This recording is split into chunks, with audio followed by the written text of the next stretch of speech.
What if everything you've been taught about success, happiness, and control is the very thing keeping you from peace? That's the illusion Alan Watts spent his life unraveling. A British philosopher who brought Eastern ideas into Western conversations, Watts didn't just lecture about spirituality, he exposed the invisible mental traps we live in every single day. And at the center of it all, the illusion of separateness. The myth that we are isolated individuals navigate. If you enjoyed this breakdown, don't forget to like, subscribe, and drop a comment. Your feedback helps shape what we cover next.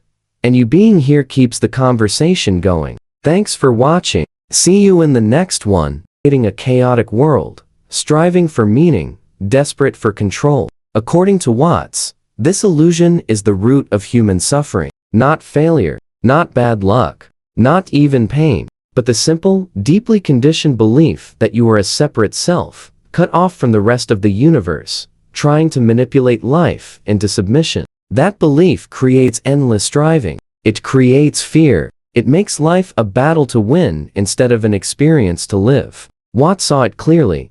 We don't feel whole because we've been trained to think we're not. We've been told happiness is earned, that success is achieved, that love is given only if you measure up. And so, we chase, we hustle, we control, but no matter what we accomplish, it's never enough because the belief behind it all hasn't changed. The belief that something is missing, that we are missing. But here's what Watts argued again and again.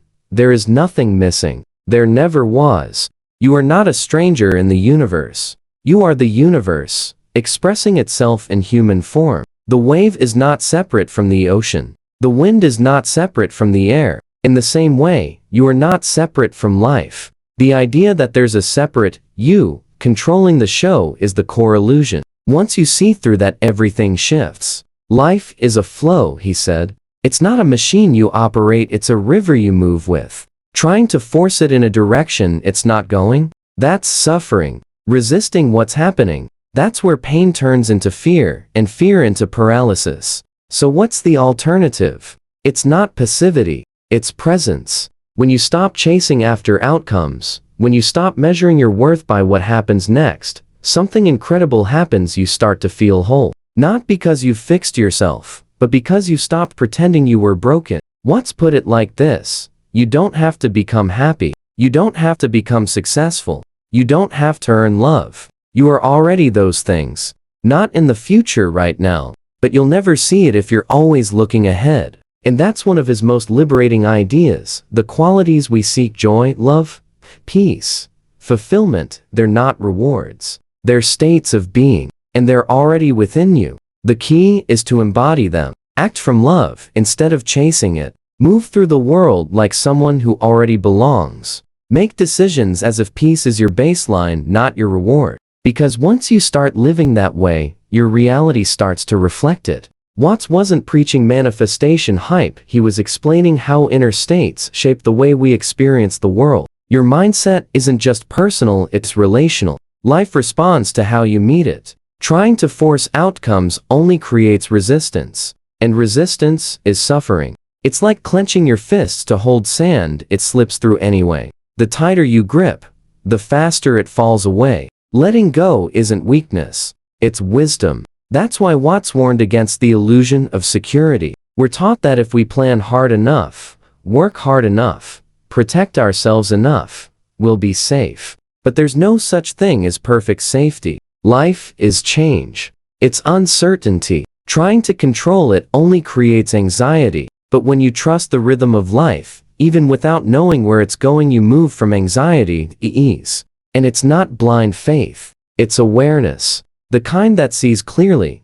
Everything is temporary. Thoughts, emotions, experiences, they come and go like clouds. The more you cling, the more you suffer. The more you let go, the more peace you find. And yet, letting go is terrifying for the ego. Because the ego thrives on control. It needs to feel important. It needs to feel separate. But Watts dismantled that idea entirely. The ego is a tool, not your identity. You are not your thoughts. You are not your story. You are not your status. You're the awareness behind all of it. The space where life happens. And that awareness, it doesn't need to chase anything, because it lacks nothing. That's why Watts spoke so strongly about wholeness. The idea that you're already complete, that you don't need fixing. Yes, you'll grow. Yes, life will change. But underneath all of it, your essence remains untouched, already full, already whole. This perspective changes everything. You stop searching for happiness in achievements. You stop tying your worth to productivity. You stop delaying peace for some imagined future. Instead, you come back to yourself. If you enjoyed this breakdown, don't forget to like, subscribe, and drop a comment. Your feedback helps shape what we cover next. And you being here keeps the conversation going. Thanks for watching. See you in the next one. You stop chasing life and start living it. And no, it's not always easy. Letting go of control, trusting the unknown, facing your fears without reacting, it takes practice. It takes awareness. But it also brings clarity. It brings freedom. Watts never promised that life would be smooth. He simply said it could be real. And that when you drop the illusions of control, of separation, you experience life as it is. Unpredictable, yes, but also beautiful, alive, connected. So maybe the biggest illusion isn't that life is hard. Maybe it's that you're separate from it, that you're alone in it, that you have to earn your way into peace. You don't. Peace is here, now, always. It's not out there, it's in the way you see. It's in the moment you stop resisting. The moment you accept what is, instead of clinging to what could be. That's where freedom lives. That's where joy begins. That's where effort ends. Alan Watts wasn't selling an escape. He was pointing to the truth. That's been there all along. You're not apart from life, you are life. And once you realize that, there's nothing left to control, nothing left to chase, just the freedom of being here. If that hits you, share this with someone who's stuck in the chase. Hit like if you've ever felt trapped by your own mind. And drop a comment below, what illusion are you ready to let go of? Don't forget to subscribe for more breakdowns like this. Because sometimes, the most radical thing you can do is stop running. The moment you stop running, that's when it hits you. That all this time, through every anxious thought, every sleepless night, every goalpost you moved, the second you got close to it, you were chasing something that was never outside of you to begin with. Alan Watts wasn't trying to motivate anyone to work harder, climb higher, or become better. He was saying the chase itself is the problem. That the more you believe you're lacking, the more you reinforce that belief with your actions. You don't become whole by running towards something you realize you already are.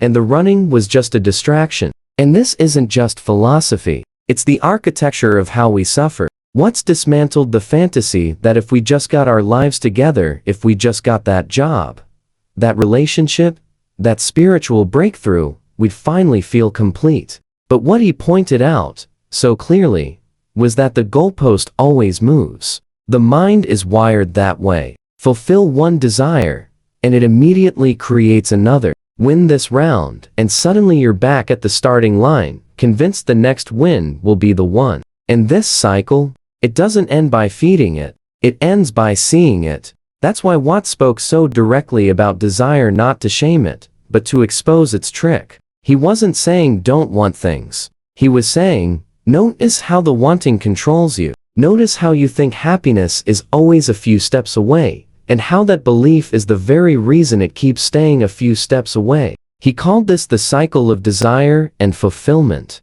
and it's relentless. We're trained to believe we're separate, incomplete, and that fulfillment is conditional. Once I fix this, once I get that, once I become this. But the truth is, that version of fulfillment never arrives. It only morphs into another once. And the real trap? Believing this is normal. That this constant striving, stress, and fear of missing out is just life. It's not. It's the illusion Watts was talking about. And when you start to see through it, something incredible happens. You stop living for the future and start showing up to the present. Not as a concept, as a practice. You stop trying to arrive somewhere and start recognizing you were never off track to begin with. This is what Watts meant by surrender, not in the defeatist sense, but in the liberating one. Letting go of the illusion of control doesn't mean giving up. It means giving up the illusion that you were ever in control of everything. And that's what frees you. That's what allows real action to happen, action without resistance, without desperation, without the fear that you're behind. Because here's the thing, you're not behind. There's no timeline. There's no finish line. There's just life, unfolding in real time, with or without your permission. And that unfolding, it doesn't need your constant interference. Watts compared life to a river, something that flows on its own. You don't push the river. You don't control the current. You move with it. You trust it. That trust is where the power is. But for most people, trust is terrifying. Because trust requires letting go of the illusion that if you're not gripping everything tightly, everything will fall apart. But what if that tight grip is the thing causing the chaos? What if trying to control life is exactly what's keeping it from flowing? That's what Watts laid bare. The more you try to manipulate life, the more exhausted and anxious you become. The more you chase, the more distant peace feels.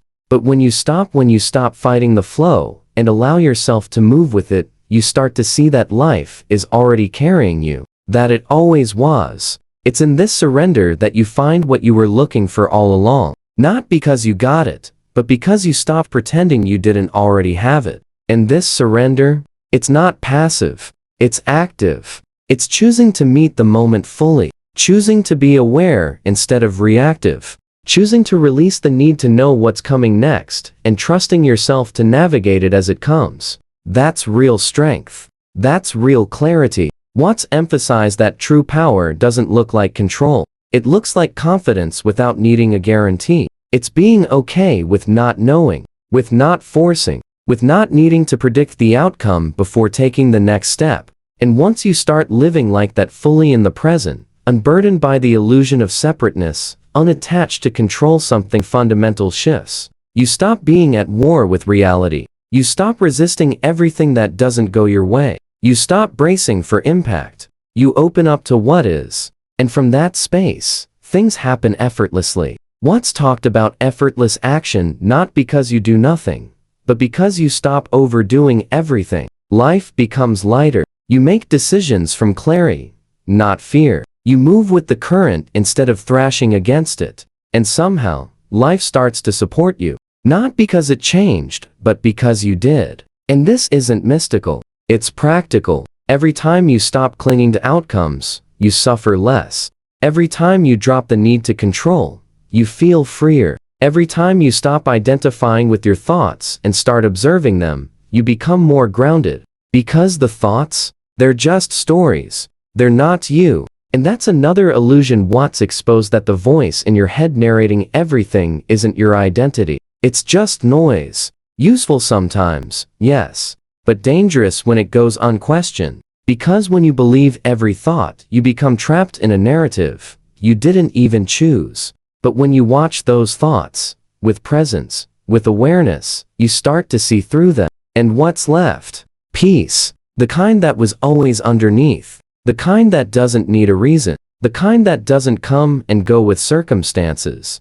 And that is the shift Watts was pointing to. From living in the mind, to living in awareness. From striving, to being. From controlling life, to trusting it. This isn't about escaping life's challenges. It's about meeting them with a different lens. It's about understanding that suffering doesn't come from life itself, it comes from resisting it, from trying to force it into a version you think you can manage. But life doesn't need to be managed. It needs to be experienced. Fully, honestly, openly. That's the invitation. So the next time you find yourself chasing some future version of peace, ask yourself, what if it's already here? What if the only thing keeping you from it is the belief that it's missing? Watts didn't offer a roadmap. He didn't hand out steps or formulas. He offered something deeper: perspective. And sometimes that's all it takes to break the illusion. Not a fix, not a breakthrough, just a clear look at what's real. And what's real is this: you are not broken. You don't need to become anything. You are already whole, already enough, already part of the very universe you've been trying to survive. And the second you stop resisting that truth, life stops being a fight and starts being something much more beautiful. So here, you are after everything. Still breathing, still thinking, still chasing some idea of how life should be. But if you've followed this far, if you've heard even a fraction of what Alan Watts was saying, then something might already be cracking beneath the surface. Not in a dramatic, fireworks kind of way, but subtly, like the weight of the chase finally starts to feel unnecessary. Because at the core of Watts' message was something so radically simple, almost feels like a trick. You're already it. You're not a flawed human trying to become something greater. You are already the universe, already whole, already aligned with life itself. There's nothing to fix. There's only something to realize. And once you realize it, the whole game changes. You stop hustling for validation. You stop bending yourself into shapes to earn worth. You stop seeing peace and love as things that need to be chased. Because you are those things. And everything else, every fear, every doubt, every desperate thought, screaming that you're behind or not enough, it all starts to lose its grip. Not because it disappears, but because you stop identifying with it. That's the real power Watts gave people, not escape, but clarity. He made it clear that the voice in your head, the one narrating your life like a drama full of winners, losers, deadlines, and dangers, that voice isn't you. It's just noise, social conditioning, habit, the ego trying to hold its little empire together. But underneath that voice, there's awareness, stillness, you. And that's where freedom lives. Freedom isn't about controlling your circumstances. It's about no longer being controlled by them. When you realize you don't need to manipulate life, when you stop clinging to outcomes or running from uncertainty, you return to the only thing that's ever been real, this moment. And you, as you are right now, fully awake in it. Watts didn't offer shortcuts or five-step solutions. He just kept pointing back again and again to this one truth.